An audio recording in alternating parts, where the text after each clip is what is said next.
Hello and welcome everyone. Welcome to the Let's Talk series with myself, V. Sridhar, bringing to you a series of talk on various topics featuring common people like you and me who show character and bring their personal journey, knowledge, and experience to inspire us. Today in Let's Talk Success, I have the pleasure of bringing to you Gabriel Preetham Nathan, a thorough HR professional and currently the founder and chairman of Nathan and Nathan, sharing with us his journey to inspire us. Please join me in welcoming Preetham Nathan. Thank you, Sridhar. Preetham, good evening. Welcome to Let's Talk Success. Thank you. Thank you for inviting me to your show. Glad to be here. And I'm really grateful that you accepted my invite and honored to have you here, sharing this candid chat with me. Welcome. So, Preetham, we are live. We are live on Facebook, LinkedIn, and YouTube. Sure. And we will have viewers joining us. And it's a candid chat where I've known you for now almost close to 7 years. And I've literally seen you grow. And I thought it's a great opportunity to bring you on live on the show to share your journey with people and inspire them. And so let's begin with you sharing a little bit about yourself, your upbringing, your family. Share with me. Even I would like to know. Although we've known each other for 7 years, I'm sure there are a lot of things that I could know for sure. Well, I've been born and brought up in India and Chennai. I went to schooling in Chennai, finished from Loyola College my bachelor's program in chemistry, and then joined as a management trainee in the Sanmar group of companies, trying to figure out what I need to become. So as I went through various divisions, I realized human resources would be my forte, and then decided to pursue a master's program in human resources at XLRI Jamshedpur. So I went on to XLRI Jamshedpur, finished my postgraduate honors in human resources with XLRI, and then worked with the likes of Larsen and Toubro, ECC Construction Group for some time before moving on into the banking sector with ANZ Greenlays in India, in Chennai, then got posted out to Melbourne for some time on a short stint there, came back to Bombay as head of India for certain divisions, then posted back to Chennai as head of leadership and management development for South Asia, and finally got headhunted into the Emirates NBD banking group here. We'll come to that. I will actually. I would love to know, and I would love our audience to know a little bit more in depth about all those things. But tell us a little bit about your upbringing, about your schooling days, or what kind of a family were you born into? What beliefs have you grown up with? My family is basically very traditional. They come from deep down south, from Salem, and my father's side and my mother's side from Pondicherry. And my father was an architect and civil engineer out of the US. He finished from the US and came back. My mother was a housewife, settled in Chennai. He ran his own private practice as an architect and civil engineer. And that's where we grew up. 6 of us in the family, and 2 sisters and 4 brothers. So it was a large family, a lot of fun growing up together with so many of us at any given point of time. So holidays were excellent. Travel was wonderful, whether it was India or overseas.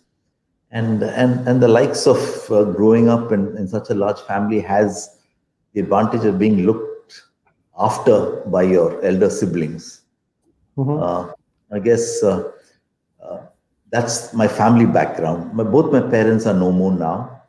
But as I moved on in life, when my mother was still alive, I got married. My wife was from Chennai again, from St. Maris College. And it was an arranged marriage. We have 2 children, my son and my daughter. My son and my daughter both finished from the West, their schooling and their university. My daughter continues to work in Canada currently, where she's married. My son having finished and worked for some time, has decided to come back and join and start the business together in 2012. He's married as Okay. well. Okay. Both are married to Western expatriates, Okay. and got a grandson. You mentioned you have six siblings, right? That's right. How many doctors and engineers? Oh, no doctors, no engineers. Oh, really? Okay. Down south, your dad being a civil engineer himself, and the general tendency of South Indian is either getting into accounting or engineer or law. So That's right. that is something I wanted to ask you. What made you, after being, I believe you're a, science graduate in chemistry from Loyola, right? That's, that's right. What made you Absolutely. get into HR? Like I said, I never even dreamt of HR. It's just that I joined a management training program with one of the large groups in the South, and I went through various divisions. One of the divisions I went through was HR, and I liked Mhm. HR at that point of time. So the flavor of going through various divisions actually made a choice and gave me a choice to choose what I think I should look at as a future, and I chose HR. But then I didn't have a qualification in HR. Then I wrote the entrance exams to XLR and I got in my first attempt. And Mhm. then I resigned, went on to XLRI, finished my postgraduate honors, Okay. got back to working. Okay. So, how was the reaction at home? Were they all okay with that? Because you'd done your BSc chemistry and then get into HR, or was there any reservation there? Yeah, there are a lot of reservations, but my father always wanted to make me an architect and made sure that I Okay. become an architect like him or a civil engineer. Mhm. But somehow I still couldn't get that uh, thought in my mind to become an architect or a civil engineer. He's after me for a long time to do that. I just couldn't get Okay. down to doing it. Because during my schooling days, I used to be an athlete. I represented South Zone and did a lot of running in terms of athletics. So I spent a lot Mhm. of time track and field. Oh, okay. Took a lot of my time away. So I used to go for practice at 5 a.m. and then till about just before schooling, come back, rush, get ready, and go. So life was never been so much in the academic front till I went into my master's programs, more in terms of athletics and everything else. And and Mhm. and through university, still a first class because we didn't put that effort in to sort of top the class, top the college, but with the effort I put in, I still did pretty well. So it was a Okay. good blend of academics and a lot of outdoor extracurricular activities. That is how my initial formation years were. I didn't know about that side of you in terms of being in athletics and in sports. Tell us a bit more about that. So Well, I've done, what level were you operating at? Was it just state level, sure. I was state at the level? state level at the most. I came up to the state level once and ran at the 1500. But I came in, I think, third at the Cadbury's meet. We won that time. Those days, you had the Cadbury's meet for Hmm. athletics, and I won a lot of Yeah. medals in the 1500s, 800s, and in the relays. Okay. Uh, in the school level, I won a lot of long distance and short distance and relays. So Hmm. used to get a lot of medals as I went along right through. I used to play a lot of tennis as well at that point of time. It's just Okay. that one liked a lot of outdoor activities rather than being indoors. That was me. Okay. Indoors is just So, to study and make sure you get through and be done with to make sure your parents are happy, I guess. mm, yeah, yeah, you can say that that's the Indian mentality of the parents wanting the children to focus more on study. How will you really carve a career out of sports? Was there anywhere in your mind some portion of it was it occupying that I should pursue sports and should go to the national level or anything like that No, I at any always point of time? that was never in my mind to go to the national level in terms of sports, but I liked a lot of extracurricular activities. I always believed that I required a blend of both. So therefore, I didn't entirely sit at home and then just do studying, but I had a good blend of both in my life, and I did pretty well at the school level and up to a state level in Hmm. athletics. I think it was pretty okay. I didn't excel in going into the national level. Hmm. been really difficult. The practice would have been much more strenuous. I had to give up a lot of my uh, study life for that. So I didn't get down. I wanted a blend of both, and I wanted to make sure I have an all-rounded approach to my own making, as I would say, from an early life. So, okay. And how was your stint at XLRI? And then I believe you went to UK. Tell us a little bit about that. Oh, okay. XLRI was a stint where I finished my master's program in human resources because having got into HR working, I said I don't have a qualification. And the only thing which came to my mind was either XLRI or TIS. I think I missed the deadline to apply for TIS because I was still working then. So whilst working, I applied for XLRI. I never thought I'll make it. But then I got a call to go for the written exams. I went for the written exams. Again, I was not too sure that I'll make it. I got called for the interview. I went for the interview. Again, I was not sure I'll make it because when I looked at the number of people writing the entrance exam in Loyola College, almost every hall was full of people. I'm thinking, you have only 45 seats. If just in Chennai you're having such a huge number, then in Stella Maris another huge number. So many colleges. Like this we have across India. What are my chances of making to that 45 seats? I said, it's highly unlikely I'm going to make it ever. So it was a good shot. I was working, continued. Then finally I got a letter saying you're accepted. Pay your fees. Came as a shocker. But I went, paid my fees, I resigned and I moved on. During my stint after XLRI, I did a lot of overseas travel for education as well. In the UK, I did my master's, specialized programs in psychometric testing. I'm a chartered psychologist with the British Psychological Society. I used to use a lot of it in my work. It's only off late I've got out of it because I don't use that anymore much. Done a lot of psychometric testing in Australia, in both Sydney and Melbourne when I was doing my work there, where the group ANZ banking group sent me for specialized courses covering a lot of those areas in psychometric testing to further supplement my human resources capability and skills which is required. That's where my UK and Australia stints sort of came into handy. I had to write an exam in the UK to pass the assessment center and the level B psychometric testing, which I passed and it all went well. There's no looking back at that. Did you ever work in India? In India, yes, I worked in India. I worked initially, I started off in L&T in India with ECC Construction Group. We used to go all around India because ECC Construction Group is the largest division of L&T. They had projects all over India. So I used to constantly travel across all the cities. And having finished a stint with the ECC, I got an opportunity in HR to work with ANZ Grinleys at a junior role in their Chennai office. So I moved to that office in the services industry from heavy engineering, construction, mechanical, civil, electrical. The complete change, plant and machinery, from site visits to suddenly being in a corporate office with a suit and tie. And then I was moved to Bombay to look after India. And from there, I was moved to Melbourne. From Melbourne, I came back to Bombay. In between, I was in London for my studies as well. Then from there, I came back to Chennai as head of leadership and management development for South Asia for a couple of countries. In Melbourne, I was looking after career and succession planning and working with the committee, the management committee for 33 countries global. So it was overall a good learning experience. And then I was headhunted into Dubai by the Emirates NBD. Yeah, I was coming to that. When and how did Dubai happen, UAE happen?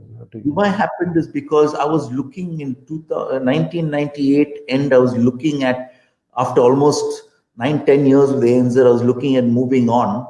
So I had applied for 2 jobs which came my way. One was with Deutsche Bank, head of India, and the other was with the Emirates NBD group here, which was one level lower, not head.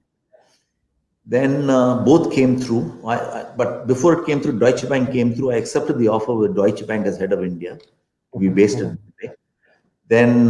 Then this offer came through, and I had a couple of days left to join Deutsche. When my wife said, "Listen, You've already done those stints already. You're going to be repeating the same thing again and again. You've already lived in Bombay. There's nothing new you're going to do. Why don't we explore new opportunities? It's not about the level or the position. It's about new opportunities and exploring the unknown and adventure. So I took the job here and I wrote a regret letter to Deutsche because I was recruited out of Singapore, and that didn't go too well with Deutsche, being the head here. And I joined the bank here rather. And I set up Emirates Islamic Bank from scratch with the CEO sitting next to me. So we had a stint here as well out of 33 years of working career before we indulged into your own way of wanting to do things. We'll come to that. In fact, when you mentioned Deutsche Bank Singapore, if my classmate is watching this or ever will watch that, he is heading the operations in Deutsche Bank Singapore right now. Okay. So, yeah, Jay Shankar. So, that just reminded me when you said that. So, how many years in Emirates NBD? And tell us a little bit about your role in Emirates Islamic Bank and establishing it. In Emirates Islamic Bank, we had to establish an Islamic bank because the chairman wanted an Islamic bank to the conventional bank, which is already there in existence. It was Emirates Bank and it was Emirates Islamic Bank. Okay. So we established Emirates Islamic Bank and slowly grew the franchise and the divisions and the branches. So started with the CEO who sat next to me. Then we had the head of corporate banking, head of retail banking, head of accounts, head of this, and then built structures under them and started staffing. Then they moved out from the building to a separate building as their own head office. And we started building branches, hiring branch managers, operations managers, and then growing the franchises. Today, it's a sizable franchise and it's been a pretty good run they've had in the Islamic banking front. Why is that good? And I joined Emirates Bank. One of the reasons they wanted to do in Emirates Bank was transform Emirates Bank from the smallest bank in the UAE the largest bank. It was a tall order. Every bank was bigger than you. NBD was bigger, Mashreq was bigger, ADCB was bigger, NBAD was bigger. You name the bank, it was bigger than you. So then we joined, we did a lot of transformation from a HR perspective, from a business perspective. We grew the franchise and we became the largest bank in terms of Emirates Bank. And then we merged with NBD. Okay. And then that became Emirates NBD. Then I continued working there for another 3 years after that. So it's slightly under 15 years of work with the group. So by now I'd reached about 3 years. I was in the mid-50s. Okay. And which year did you say you took up the offer and came here? 1999 beginning. Okay. Literally 1999 beginning. April. I couldn't move immediately because I had to leave India and leave my job there. So at my level, there was a minimum time, 3 months notice periods, and all those things were required. By the time I moved here, it was already April, middle or April end. Then I moved here. Then my family couldn't move immediately. So this whole move was very sudden here. If it was India, it is easy because then you have a bank who will do the packing. You have a ready-made flat for you. You move into all of that. Whereas here, nothing. You're just coming in. I didn't know where to get a flat. I didn't know who to talk to. I had no idea who to approach. Everything was new. Okay. So it was a real adventure, not knowing the. I guess so. About 13 years in the Emirates Bank Group, right? A little over that. That's right. Good run. Good run. Set up a lot of divisions. Set up the consumer division. Set up the wealth management division, set up the private banking division, revamped the consumer banking, set up the cards division. It is a good run. I mean, all the people, a lot of them whom I recruited are still running the bank there. So it's good to see the success factors and the way they're doing. Okay. So what would you say was your biggest takeaway or learning or experience in working with Emirates Bank here? I think my biggest right away comes to your mind was at the end of the first year after I joined, first month after joining them, the boss tells me you are now going to take over nationalization. I'm thinking I'm here 1 month into the country. I have no clue first where to go to buy anything. Second, if I'm going to be heading nationalization on top of that, How Hmm. am I going to manage now? It came as a bit of a shocker, but I learned on the game. I went on, I met people, I met universities, I met schools. I used to present in all the HCTs, Zayed universities. I used to present in schools, Rashid School for Boys, Latifa School for Girls, and all the others, and built up with Emirates Banking and Institutional Finance in Sharjah. I built Hmm. up rapport with Mr. Jamal there, and then slowly got my act together and started getting feeder lines to build my capability on the nationalization, because I had a budget and I have performance targets of 4% year on year as my target Okay. Okay. to meet. So Hmm. initially, when I joined the bank was 800 people, but when Hmm. I left, it was 12,500 staff. So at Okay. 12,500 staff, 4% is a bit of a killer. Not easy. Hmm. True. It's True. tough. True. That is just one aspect. Then you have the consumer bank is large. When you just take the cards division, you're talking of 15 billion. Just the cards Hmm. division. Profits are massive. So you take the asset management division. You set up the asset management division at DIFC on the 8th floor, Yeah. on the main building. Uh, Hmm. and then to get the whole division started, you set up the private bank, 150 people, to get that whole division started, to recruit the CFO out of Singapore, to get him in to join the bank and run it for Emirates Hmm. NBD. You had to get board Hmm. approval. You had to get so many people interviewing. When the CEO joined, the previous CEO was not there. He's moved on. I had to take him to Diva for the Diva CEO to interview him. I had to take him to Okay. Dubai Investments for Mr. Khalid Kalman to interview him. Take him to interview by the chairman of Emirates.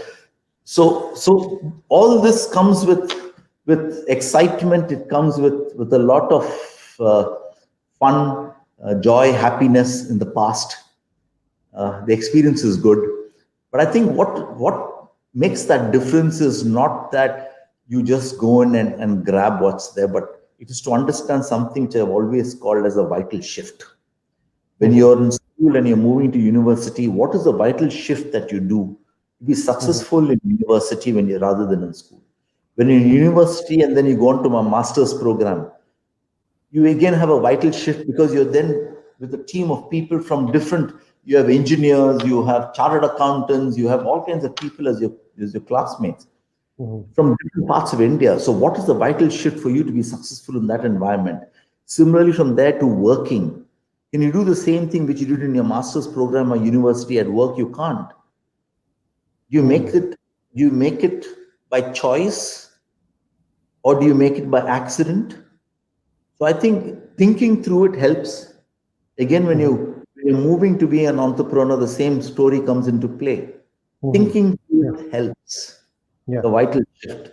Very Hmm. important. A lot of people don't give that a thought. What is the vital shift for me to succeed? What if I don't do those things, if I fail? Then will I Hmm. succeed in those areas? So one has to think in those terms, I guess. Hmm. Just an approach which I've That's a always. that's a that's a great thing that you mentioned, and well said.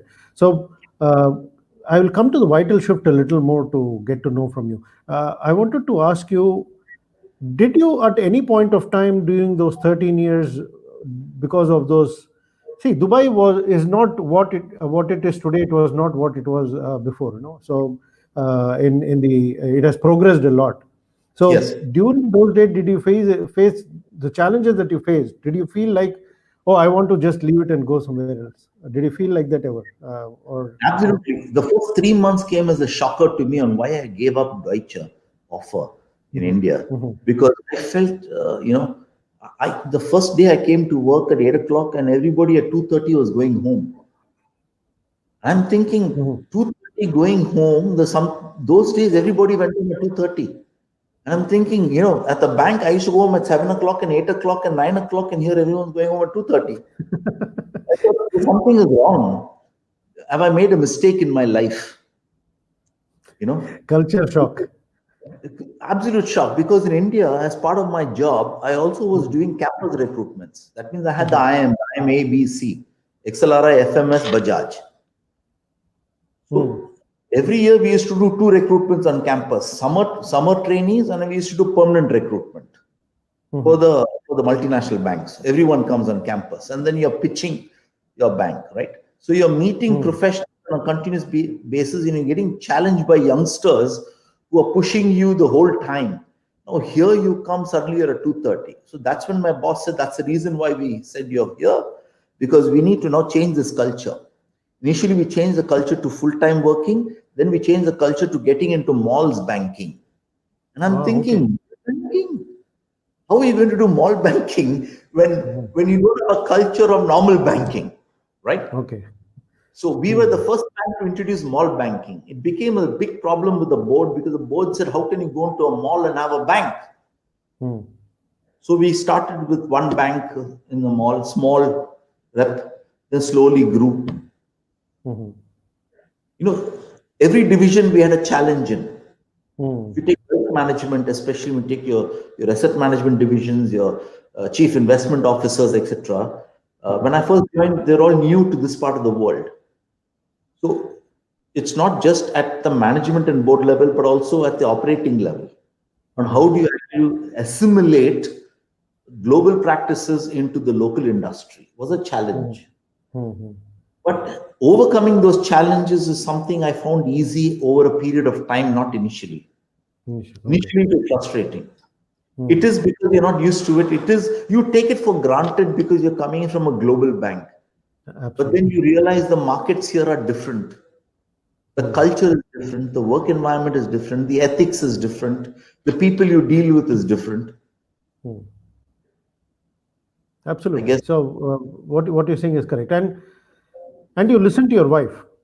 You're about to take. You took Deutsche Bank, and then she said, let's move to Dubai.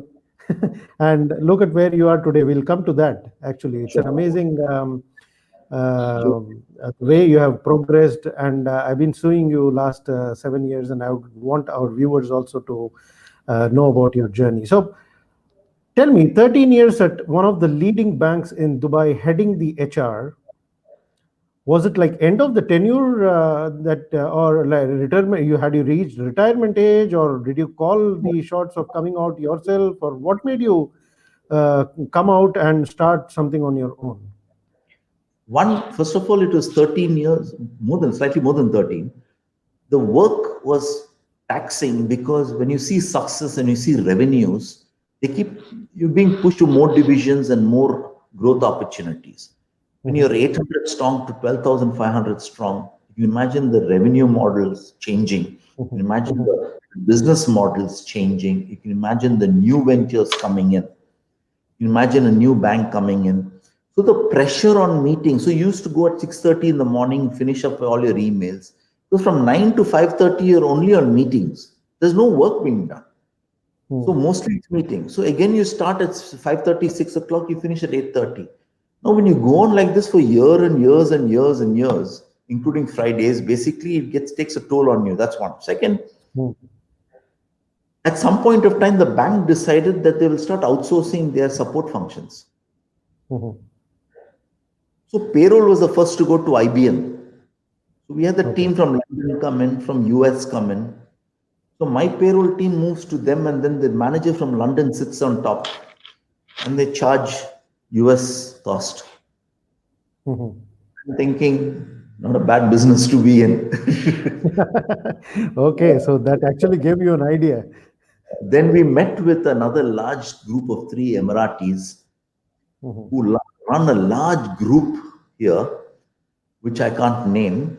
In Mhm. term, not the group is not known, but the three names are extremely well known Mhm. because they control sizable assets. And they gave us an idea of setting up a HR outsourcing company which will run all their companies Okay. and they will take a stake in it. Mhm. Unfortunately, their stake was 90% and mine was 10, but we were going to run the company and do all the hard work. So I declined Mhm. and set up my own. So these two culminated in each other and setting up your own. Okay. That's where So the roots, the first starts began in terms of So entrepreneur by journey. yeah, so by nature, are you inclined to entrepreneurship, or were you not tempted to take up another banking job or something like that? Move on to another employment. I Yeah, see, the thought came after the first couple of months, thinking, first 6 months, first 1 year, because the shock hits you not at the time you take the decision. The shock hits you when your first paycheck doesn't come through. And a sizable paycheck, it's a pretty sizable paycheck. And the pretty sizable paycheck suddenly stops. Then you wonder whether you've done the right thing. So that decision, because before that, you look at what's happening in the outsourcing market. When I did my research, you're talking about $1.3 trillion industry in the US. I'm thinking, where did this industry come from? 50% of the population is outsourced in the US. I'm thinking, what's going on in the world? So you take that step in faith, in leap of faith. And then my son and me started it together. It is important that he came. And I had built up a sizable saving to be able to do what I had to do. And we started from there, from scratch. Initially, we set up a small office of 800 square feet, looking at low-hanging fruits in HR operations outsourcing. And that's our first beginning, small beginnings. First 6-7 months, we never had any business. That's when I joined BNI with zero, absolute zero to my tally. So just to stop you there, 6 months you say you don't have any business. Absolutely. And on the other hand, you have missed out on 6 paychecks. Yes, or more. What was going through and or more, and it's a big paycheck. What was going through your mind, and what is your message to, in the same tone, what is your message to people who are right now maybe contemplating moving out of a job and starting something on their own? Both these things. There are a lot of questions here, but I'll take it one at a time. Yeah. One is, it hits you between the eyes to look for a job or not look for a job. Now that you've taken the plunge, the thought will always come, should I go back? But having taken the plunge, it's good to give it a good fight. That's been my motto all along in life. You know, you've taken that shift, give it a shot. Because you're not going to be out in the streets. I can carry myself through for the next couple of years. I've got savings put away. I've got a place in India to go back to. I have a place here to also live in. So it's not all bad. Worst scenario, if I'm back to square one, I've lost all my retirement savings. I still have something which I can sell here and go back and live comfortably. And not necessarily young, you can always go back with a Western education and do something. So that was always in the back of my mind, which I never had a problem of. But I guess the problem is, even getting a license, I had a problem, because when I left the bank, I had a huge workforce in the HR department where I could get anything done. But suddenly to go and do everything yourself is a bit of a challenge. You don't know where to go, you don't know how to go, you don't know how to approach. You have 100 questions in your mind, because there you had so many PROs, you had so many payroll, you had HR guys, business partners. You could always ask these people to do things for you, right? You're a secretary outside the door. Now, what do you do in a scenario where you get your own license organized? When I went to do that, they said, no. So I said, what do you mean no? No, you need experience in HR to have a license. I said, but I do have a master's degree and I do have experience. Then you get a letter from the bank and come and we'll give you a license. This is what the economic department told. So I called up my colleague who used to report to me, the manager there, who looked after shared services, and said, listen, I want a letter saying this is what I did in the bank, etc., addressed to the economic department. Then I got that letter into the economic department. Then they gave me the license that I can do HR consulting. I found that very strange, because you had the leadership saying one thing in public, and at the back end you had something else which is going on, which is completely different. At that point, 2012. Yeah. We crossed that particular road at that point of time. We finally said, okay, you've crossed that road. We were then going after low-hanging fruits as a strategy. The low-hanging fruits came, and it was very low-hanging. So we had to subsidize a lot of the cost. Initially, it was just 2 of us in a small office. Then I added a few people, computers, systems, processes. And that slowly went on from low-hanging to medium-hanging. And that diversification came because not just that we wanted it ourselves, it's a lot of demand from customers. Initially, when you do something in operations, then they want strategy. They need to do strategy at the smallest level. Then he'll say, I'm not getting visa quota, or I'm having this problem, payroll. So do payroll for me. So you diversify, basically listening to your customers' needs. Then as it becomes slowly, you grow in numbers to 20 customers, 30 customers, then you slightly increase your portfolio size in terms of low hanging to going slightly bigger. So you increase your pot, as I call it, the pot size in terms of revenue, and try and see what you can do. We were still not very diversified, still open to being going under as such after the first 3 years. But it's only took us about 3 years to be able to turn that corner. We had a staff strength of about 5, 8 people after the first 3 years, just about making ends meet after paying everyone's salary, with some salary paid to myself. And we sort of continued that way, saying at least we have come 3 years now, still in BNI at that point of time where we used to meet. But the strategy was, is how are we going to progress if you're going to be 5 years from now, 3 years from now, 4 years from now? So our strategy has always been to look at opportunities which will enhance our diversification. We opened one door, it's called HR. But within that HR door, there are a number of opportunities. You had opportunities in strategy, you had opportunities in payroll, you had opportunities in operations, opportunities in your PRO services, because we had to have PRO in-house to service some of our customers. We had opportunities in contract staffing, in temporary staffing. Slowly, the opportunities opened up in visa outsourcing. We had to get more licenses, more offices. That came with bigger businesses. Slowly, as businesses started growing and we became known in the market, we started then reaching out to mid-size. And as we started servicing mid-size, today we are having large-scale organizations reaching out to us to take over their entire operations. I'm talking of 25,000 people running HR for. Talking of another 10,000, another group is asking us to run for. So we're now moving from medium to the next level of big size. And I think it's a lot of grace. God's grace has been in our side right through. I think that's important, that we don't forget that it is not only what we do, but we have somebody above helping us right through our journey, through all of this. That is important to know. At the same time, be humble. We've been always humble, low. We've reached out, we've done a lot of hard work. I still did a lot of overtime work till last year. It's only from the beginning of this year I started even taking a small back seat where my son has moved to take on the mantle of CEO and I've become chairman.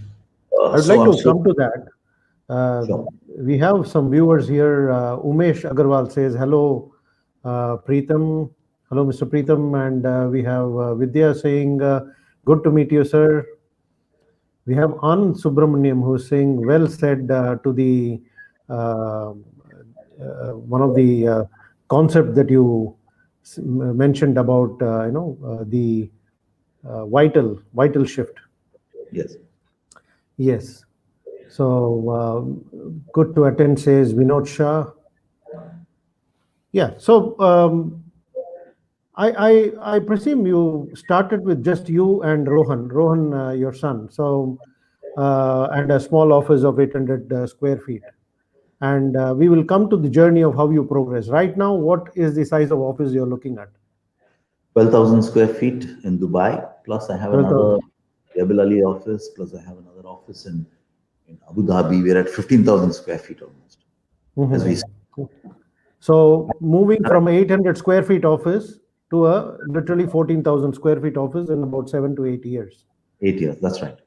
8 years. So, and the market has not been really all the time juicy and, kind of, we've always heard in the last 6, 7 years, whenever we go networking, people saying that the market is tough, it's challenging. So in this market, you have grown really rapidly and really well. That's so right. Share with us what would you attribute this success? I believe we can call you successful, definitely, because I believe in the definition that the Earl Nightingale's definition of success being the progressive achievement of an ideal worthy.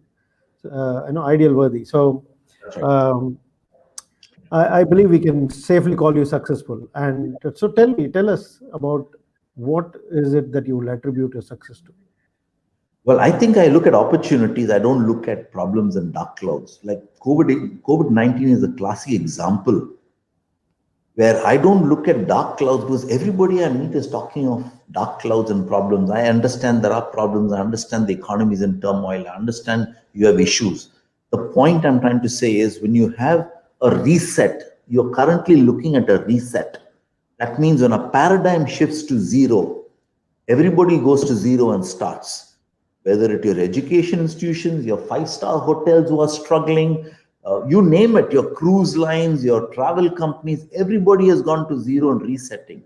So in this reset times, your journey has to be modified and changed to suit today and tomorrow. Mm. So what are you doing for today and tomorrow? So I guess it is again going back to that vital shift. So when a shift of paradigm happens, you can say, and you can continue the cry, or you can say, this is what I intend on doing to be able to make that move and transformation. So we have taken a lot of steps even prior to COVID on the transformation journey. Today, our software is a couple of, the whole thought process is ahead of what Oracle does and SAP does. I mean, we have run it on artificial intelligence. To give you an example, if I have to apply for leave as a person, it doesn't have to go to anybody. The system checks who all are taking leave in your division. If nobody is taking leave, you have leave, it gives you permission and informs your manager. Finished, over. It's different from saying you apply, I will check, I will approve or not approve. I am sole and whole authority, Lord and Master. You're living in a Zoom age. Why are we talking in terms of, and you're talking of gig economy, you're talking of youngsters. All these guys will not sit and work for you if you even think that way. The environment you create is important. The office environment, the people environment, the policies you have. We have parental policy. We have always had this, even before the government talked about it. So you need to be in tune with the gig economy and the workforce for tomorrow, and your systems and processes tuned for tomorrow. That's what appeals to people. That's why people want to sign up with you and talk to you. That's one of the reasons why I think it's important that when people reach out, they understand that you're thinking for tomorrow, you're thinking for the future, that you have a clear strategic vision and a path forward. Because everybody has the opportunity. It's the challenge is exciting if you're able to meander through that. So if you take 10 different roads, 8 may get blocked, 6 may get blocked, 4 will go through. So today we are at 14 roads in terms of revenue streams. 4 or 5 are blocked. Economy is blocking, it's fine. You still have about 10 of them or 9 of them taking you through. So the challenge is to be making sure that whilst you take your journey, that I'm still in the HR frame of mind. I have not changed. It's still one door, but within that door, I have many opportunities. I have not True. digressed on the opportunity. And I think that's the True. point I'm trying to make here. The Mhm. point is, what is tomorrow's economy going to be? What kind of requirements are there for tomorrow's economy? It's amazing, like the way I have seen you always thinking and thinking ahead, thinking out of the box. To take you a little back, this is something I've heard from you, and I want you to share it with the audience. You started your own entrepreneurial journey.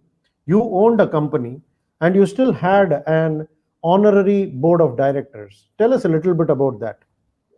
When I started, I had an honorary board of directors thinking, if I had a smart enough board of directors, it'll be very useful because it'll get well recognized. So I had the head of corporate banking from Emirates NBD on my board, Mr. Abdul Wahid. Then I had an American who used to previously be the president of the American Chamber of Commerce here on my board. Then I had another Moroccan Dutch gentleman who used to be the head of some of the FMCGs on my board. Then I had one of the guys out of 3M who used to be the CEO previously on my board. And I thought giving this board preference will get me business. But that didn't happen. What got me business was, what do you bring, the value proposition you bring to the table, the models you bring to the table, the appeal you bring to the table, the customer satisfaction you bring to the table, and what is it that you have to offer that is differentiation from the market. Simple. So at some point of time, we'll drop the board. You will find no board today in my website. Hmm. And we only run basically on product differentiation to the market. Hmm. And I find you quite ahead of your times in terms of your innovation, in terms of your thinking.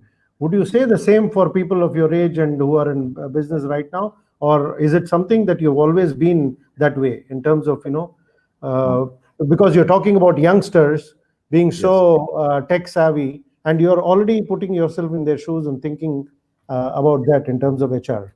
It's always been uh, a firm dialogue with my son on way forwards because he comes a very fresh young mind from the gig economy side. I come from the old school side, but I've always been flexible, adaptable, willing to listen, to change and move with times and give it a shot.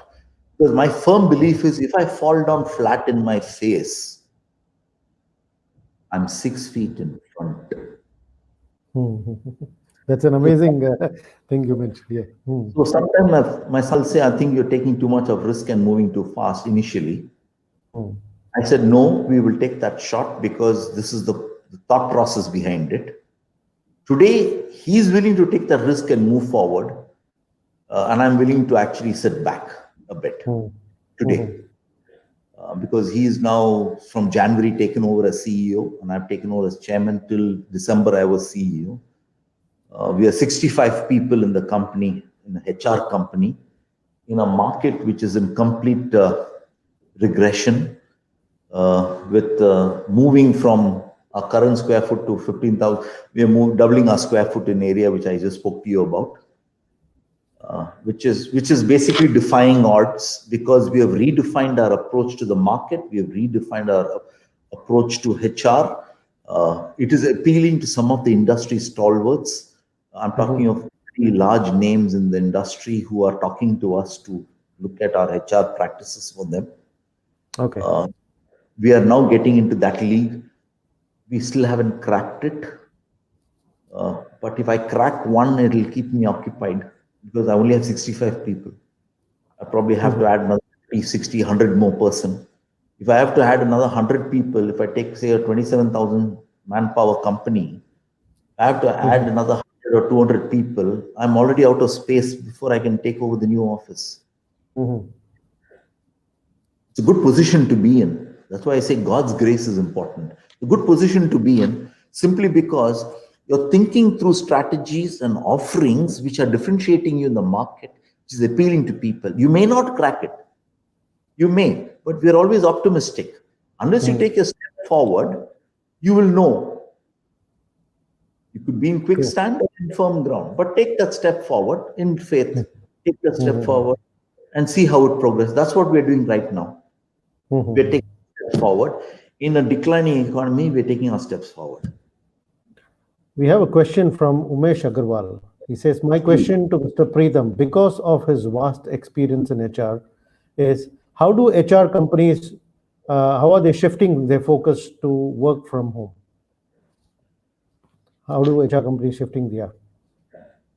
I've read a lot of articles of work from home, but I'm also reading articles of people are getting fed up of working from home and looking at co-working space because then they see a lot of other people co-working as well. So there are Mhm. two concepts emerging now: the work from home concept and the other concept. The problem with work from home is it's good, but at the same time, some of it gets taken away in terms of home affairs because you naturally get pulled into it. Mhm. COVID situation hopefully will go away by next year end. But what will not go away is the challenges you face in an industry, the competition which is ever increasing, the margins which are always decreasing, Mhm. the cost which is coming, which is a major factor. So work from home will help you because you still have an office, but you're duplicating on cost. There are firms like E&Y and others who have in Bangalore have given up large office spaces and doing a model from home because Mhm. anyway all their people go to other offices and do audits or do consulting. So Mhm. why should you actually have space of that nature is a question they're Mhm. asking. Makes sense for them. Mhm. Certain people may require offices like ours. We have Mhm. a whole stream of visitors. Of a few weeks back, we had the German government here for Expo Mhm. 2020. So we've signed up with them. So they want to come when the German government comes. They can't come to your home and see you in your home. Mhm. They Mhm. need to come to see you in a proper office. Mhm. Similar is a fact with certain other companies, a large pharmaceutical company. Similar is the fact with another large government entity whom we are running. So the police will come to check from the CID Mhm. front, Mhm. IT from Mhm. government will come to check compliance. Mhm. So they will come to see infrastructure, right? Mhm. True. Work from home is good, but when they come to see infrastructure, do you have the infrastructure to show? Because how do you expect to run a large government, semi-government, or government agency uh, if you don't have anything to show? True. But in the same note, if a larger organization has part of its workforce, they still maintain a big office. They have part of their workforce working from office and part of them working from home. How do you see that going forward as a perspective? Do you see that something happening, something in the long run? Do you see that also getting affected, the productivity getting affected? How do you see that? I see it completely different in a way. It's not about working from home. I see people skills changing. For Mhm. example, if I'm a HR manager, why should I employ a HR manager full time to sit in my office? Why? Mhm. Because I've then got his skill sets rooted there. Mhm. Rather, if I'm smart, I will employ a contract HR manager for 3 months, shared services guy to manage my shared services or outsource it on operations. I'll Mhm. employ 3 months a training manager to come and run training programs for my office. I'll Mhm. employ a compensation and benefits manager for 3 months to come and redo my comp and ben. Mhm. So I will want multiple hats of people whilst paying the same amount of money without increasing my cost as the future. Mhm. Mhm. Okay. So yes, it's like working from home for them, but they still have to come to an office at some point of time because they have multiple hats to wear. But the Okay. skill sets are different. All are HR, but the skill sets will vary for each one. That's how I see it happening in the future. So I'm not going to Mhm. be stuck with one guy. I'm going to be stuck with a lot of people coming and doing what they have to. So why should I have a training manager full time and I can get one for 3 months before you come and get all the training programs which is suitable to my company and my people ready? Mhm. Come deliver your training and move on. Come back maybe in 6 months or 8 months and repeat some other trainings. Mhm. My HR manager will do will do performance management once in 6 months and once a year. You come in for that. My discipline is handled by operations. My comp and Ben will do salary surveys once in 6 months or once in a year. Come in for that. Everything else is online. So the whole concept I feel will change for the future. So is this change, in your view, permanent? It's going to last long, or is it a temporary thing? What I just said is I'm just thinking aloud. It's not that it's Mhm. happening. It's not happening. No. Okay. I'm just Okay. saying, since you asked me, what do you think? I said, this is what I think. It Mhm. could be some other model which could come up. I don't know. But the point Mhm. is, it's good to have a leap of faith, even if it's one step or two steps. That's my point. True. True. So I've known that you have an HR outsourcing license, which is probably very few companies have, or they very few companies had when you started off, and it required you to put everything you had into getting that license. Tell us a little bit about that. The HR consulting license is a very basic license, which is very cheap. That is Yeah. not the, I think that I what I started with. Then I got other licenses as well to Hmm. complement. The other licenses are basically licenses where we can provide contract staff, temporary staff Yeah. legally, where the government provides you with a license. Yes, it's an expensive license and it's 100% owned by UAE National. That's per law. Hmm. Okay. So you put the money down, the UAE National owns it by 100%, and you take a chance to work on it. But the requirements are driven by business, and our business required that we have those contract staffing, professional employer organization PEO, temporary staffing, and the likes of that with us because that was the need of the hour. So we Okay. went in and got the license in Dubai. Then we also got the license in Abu Dhabi. I have the Hmm. similar setup in Abu Dhabi as well, Okay. where we're looking at the oil and gas industry. Just Hmm. that in Abu Dhabi, you need an additional license of the Supreme Energy Council to be added on to anything you Hmm. do in Abu Hmm. Dhabi. So you have to go to the Supreme Energy Council, talk to them, and make sure that you get an approval with an Abu Dhabi license to be added on so that you can work in Abu Dhabi. Abu Okay. Dhabi is pretty new for us. It is from March of this year. We made some Hmm. inroads. We had a large contract with one of the largest oil and gas companies for a year. We finished that contract well and handed over the job to them, and we moved on. Okay. Hope we get other contracts where we set a lot of the house in order. The HR, the oil and gas company. It was a good contract. So I was based 3 months there, out of which 3-4 days a week I used to live there, and there are 2 days weekends I used to come back here. Last year, till we set it up and we're running it, operationalized it, put the process and systems together, trained the UAE nationals, handed it over, and came out. It was good. It was a good run. So, if you had to go back in time and change one decision that you took, what would that be? I think the journey of an entrepreneur shouldn't be left too late, nor should it be too early. Some people have started very early in life. Maybe if I started early in life, I may not have succeeded, in my view. I think I would have started maybe somewhere in the middle of my career or a little after that. I started in my mid-50s. That's one. So where do you start the journey? It's just that even when I started, every model we introduced had to be constantly tweaked. It was never permanent, because business model in today's day and age can never be a permanent structure. It has to be a continuously evolving structure, in my view. And that is the challenge you face. And that is what is required to get it right. So if you don't get it right, you're sunk.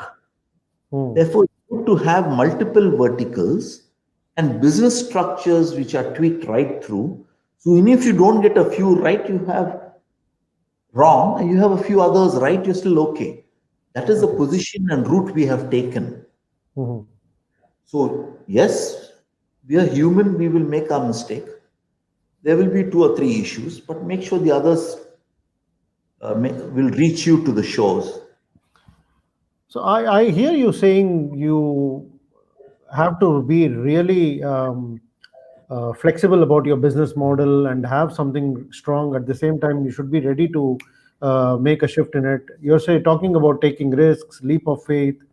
Did you have anyone to all the time consult or talk to or brainstorm and thrash out the ideas, whether the decision you're taking to go ahead was the right one or wrong one, or was it purely kind of a risk or a calculated gamble?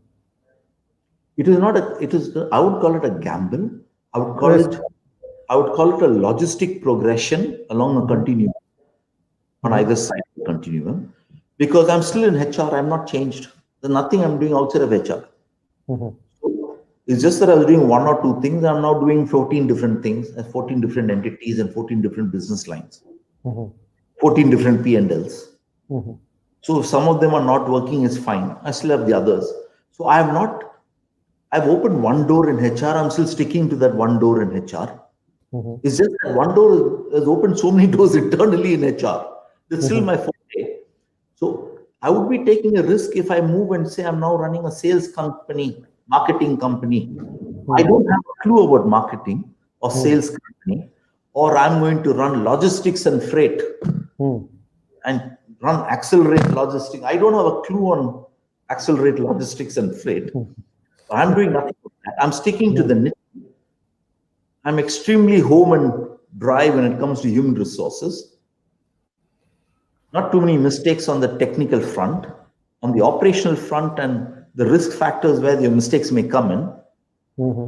So yes, it is calculated. No, it is not abrasive in terms of risk, but a calculated intervention. An organization intervention which is calculated. Sometimes we may be ahead of the curve, sometimes behind the curve. Sometimes when you're ahead of the curve, you're a little too ahead. The Ministry of Labor will call you and say, please pull back. Because we have got Ministry of Labor visits on a regular basis because of the kind of licenses we have. Okay. So they come and check your books on a regular basis here and in Abu Dhabi. And sometimes it's a surprise visit, sometimes it's a scheduled visit, you don't know. So you always have to be on the game. So we have also ISO 9001 compliant and ISO 27001 compliant, which is a system compliant. Simply because we have to ensure compliance to a lot of the government requirements for our running of the business here. And also to make sure that we are streamlined and we are operationally in line with best practices globally, Okay. and for our own satisfaction that we are running a tight ship. Okay. Umesh has got a question here. Did you ever want to let your son, start something on his own rather than being part of your entrepreneurial journey? He is always wanting to start something on his own. My entrepreneurial journey is HR.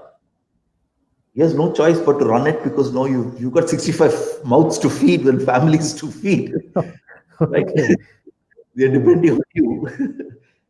I'm trying to pull myself out by next year. Hopefully, I may not spend so much of time, given my age. So I'll have to. Somebody's got to run it. You reach a certain turnover size. Uh, so you've done your entrepreneur journey. You reach a turnover size. You have 65 mouths to feed, and then if all these big things happen, you'll suddenly leapfrog into 300-400 people. So the transition may happen, may not. I always believe it will. So he's got a platform which is ready, and he's been part of the journey from day one. He's very much into it. But being a youngster and part of the gig economy, I know he will think outside the box, and and I'm sure he's already thinking on those lines to look at.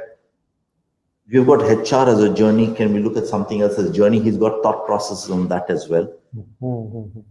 Because he's a youngster and he's very savvy on that front, completely savvy. Couple of things I wanted to ask you before we wrap up, because we are literally at the end of the show. Okay. One thing is, I hear you saying all the time, God is great and God has helped us wherever we are today, and Yes. about humility. So, how much do you think you very much seem to be a believer? So, how much do you feel that is very important for an entrepreneur to completely believe in God or surrender to God, or how would an atheist look at it? So, what is your view on that? I've had people from the UK and a lot of countries working against me in this market when I started. And they had pretty much a lot of clientele. We were a nobody. But against that clientele, against that, we have won. I'm coming from a small town, Chennai. I'm not coming from London or the US, New York or Singapore. Our journey is been difficult, it's been tough, full of hills and mountains to climb on a constant basis. We don't have the reach that a lot of them do. We don't have the financial strengths that a lot of them do. We don't have the bank loans that a lot of them do. We generate our funds and we explore our opportunities. So we have limitations. And therefore, it is important to understand that you have to have everything which you can hope to go for you to go for you. You have no choice. And some of these organizations are pretty big. Global firms against you, working completely against you. Some of the global firms are running firms like HSBC, completely outsourced backend. You're up against them, and they are there. Global consulting firms are up against you. When I went to Mubadala Aerospace to do their consulting project, all the global firms were there. And I'm thinking, how come I'm on the table when I have all these guys on the table? All education is from all the best schools in the US, obviously. McKinsey and Company, Booz Allen and Company, EY, you name it. So we made a few breakthroughs in those large organizations for consulting. I won't say we've got all the orders. Even if you got 1% of the order or 4 or 5 orders is more than enough for us. Because our size, we are only 65 people, we're not large. So it is important that to understand that whatever can go for you should go for you. That's why I think we are blessed. And we have constantly, I believe we are blessed. There are a lot of other things I can say why we are, but I don't want to talk about it. It's too premature now. I'm waiting for it to materialize. I hope it materializes. If it does, then I can say we are truly blessed. So probably we'll have a second talk show later on once these materialize.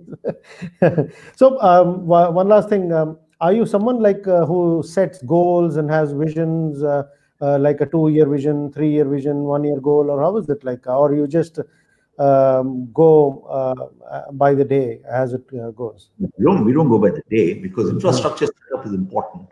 We go on a quarterly, 6-month basis, 1-year basis. We don't have long-term goals. We used to have that in the bank, and then I realized, long-term goals are good to have on paper, but by the time you reach the long-term goal, the 100 things have changed at the ground reality. Like today, with a paradigm shift and COVID-19, you're back to square one. So if I have a goal for 2025, it's all I have to tear it up. Whatever goal I have in every area of the business lines we have today are all redefined, have all changed, and they're constantly changing and evolving. Because if you're in the game, the change is continuously happening. It's not stopping. If you're in the game, some people will say, I've done this, I'm okay for the next 3 months, 6 months. If you're in the game, there's no 6 months, 1 year, 2 years, 5 years. You have to constantly know and have a pulse of what is happening in the market environment, shifts, who's moving, what is moving, who's doing what, why does this person want to suddenly come and meet you? He's a big enough player and have coffee with you. What is his moves in the market? How are you positioning yourself in this whole market? Where's your positioning? How can you position yourself different? So you're constantly thinking because they are also constantly moving. So when you're in motion, where is the constant? You're in continuous motion. There is no constant. So based on what you're saying, I see it more as the strategy is evolving all the time. So should not the goal and vision be still the same and strategies evolve based on the dynamics of the market? See, the goal and vision is always to be a HR player. That doesn't change. A player. Yeah. So that's exactly what I. Goal and you define strategy differently. But I'm saying the goalpost is constantly shifting, whether it is goal or strategy. If I say my goal is HR player, doesn't mean much. I have to define it. But that definition is changing constantly because the market is dynamic. The market is dynamic. Even if you feel that Dubai may be backward, you have a lot of multinational players in this market who have experience in the West. When they come here, even if you say, oh, Dubai is 10 years behind, 5 years, whatever Dubai is, oh, Dubai is going through, everybody says Dubai is having problems. The question is, what are you doing about it and how are you going to address it? What is your niche play? Exactly. For it? That's all I'm saying. I'm not saying it's easy and rosy. We have a set of problems. Absolutely. In fact, I either walk away from such a conversation or say, listen, if you are unhappy, you always have a choice. Why don't you go back to your hometown and where things are rosy? So we always have a choice. Absolutely. So amazing talking to you, Preetham. And once again, thank you very much for accepting this invitation and coming over. I'm sure a lot of people watching this now and later will be inspired by your journey. And where do you see yourself in the next? I know that the goalpost keeps changing, and I believe that you also recently become a grandfather. So where do you see yourself in the next few coming years? I'm actually in a mixed position right now. Whilst I'm wanting to take a back seat, there are a lot of other opportunities we are making me take a front seat. Keeping you tempted in being in the this game, is it? No. I'm just being drawn in because the goalpost is changing. So as you get into a larger playing field, then you're starting to talk to group chairmen of companies. And once you start engaging with group chairmen of companies, automatically the scope of work is huge. But to get to that level, the journey has been tedious. So whilst I've taken a back seat, I've again been pulled back a little today. And I may be pulled back a little in the next 3 to 6 months if something else, like I said, happens. It's in the pipeline. They're wanting it to happen. We've been holding back. Another front is also opening globally. So honestly, I have no answer. All I know is I've started playing golf and I'm enjoying the game. Okay, see you soon on the field because I'm going to be joining you there. Sure. The Else Club.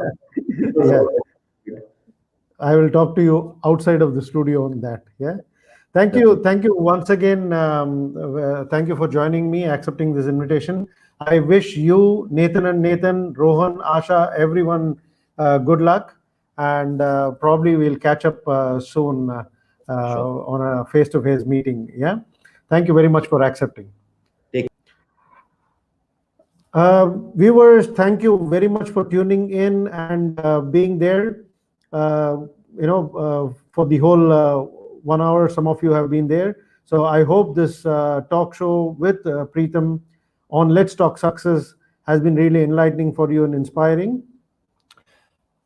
Hang in there and wait for more talk shows to come. Next week we will have someone who's really has got an amazing life journey filled with challenges, and yet he is really uh, kind of facing all those odds and coming up, and he's got so many things to talk about. He's got to talk about mudra. He is a district toastmaster, and he is a lot of things in spite of a lot of challenges in life. So next week it will be him, and you will be soon knowing about who that person is. And coming also live on Tuesdays is going to be my talk show on success principles and think and grow rich. So please stay tuned to Live Talk with Sridhar on Facebook group and YouTube and LinkedIn channel. Thank you very much and good night.